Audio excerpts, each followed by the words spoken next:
വായിക്ക് കൊള്ളൂല്ല ബ്രോ. ലോകേഷിന് ഇതൊന്നും അല്ല പ്രതീക്ഷ. ഒരു ആവറേജ് ഇടയ്ക്കിടയ്ക്ക് കൈയടിക്കാനുള്ള സീൻസ് ഉണ്ട്. അല്ല നാഗാർജുനയും കൊള്ളാം, പിന്നെ നാഗാർജുനയും പിന്നെ സൗബിനും കുഴപ്പമില്ല ചെയ്തിട്ടുണ്ട്. ബാക്കി ആരും കൊള്ളത്തില്ല, ഒരു ഇതുമില്ല.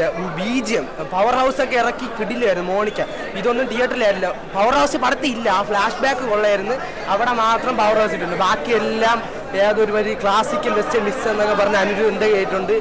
ഒരു ആവറേജ് വന്ന് കാണാം. ഞാൻ ഇവിടെ തിങ്കളാഴ്ച ഓണപരീക്ഷ ഓടാൻ പോകണം, അതിന് വരെ വീട്ടിൽ അടി ഉണ്ടാക്കി ഒരു വാക്കി കൊള്ളത്തില്ല.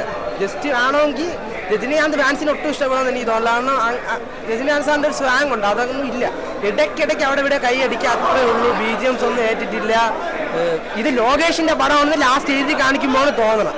അല്ലെങ്കിൽ ഇത് ലൈക്ക് നമ്മൾ ഇത്ര എക്സ്പെക്ട് ചെയ്ത് വന്ന 1000 കോടി എന്നൊക്കെ പറഞ്ഞ് ഇത്ര ബിൽഡപ്പ്. പിന്നെ റേറ്റഡ്, അതാണ് കോമഡി ബ്രോ. ഇതിന് സത്യം കണ്ടിട്ടോടെ റേറ്റഡ് ഇല്ല ഈ പടത്തെ. അതിന് എന്തിനാണ് അല്ലെങ്കിൽ പിന്നെ കുറച്ച് ഫാമിലി ഓഡിയൻസിലും കയറുമായിരുന്നു. ഇപ്പോൾ ആ കളക്ഷനും കൂടെ പോയി. ഇത്രയേ ഉള്ളൂ.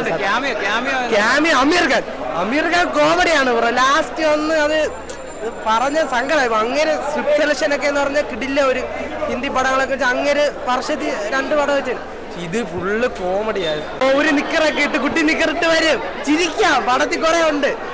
പിന്നെ ഉപേന്ദ്രന് ഇൻട്രോ ഉള്ളായിരുന്നു. പിന്നെ സ്ലോ മോഷൻ, ഫുൾ അടി സ്ലോ മോഷൻ ആക്കി വെച്ചിട്ടുണ്ട്. ഒരുമാതിരി നമ്മളെ ഒട്ട് ലോകേഷ് പടമല്ലേ ഇത്, വേറെ ആരും എടുത്തോല്ലോ ബ്രോ.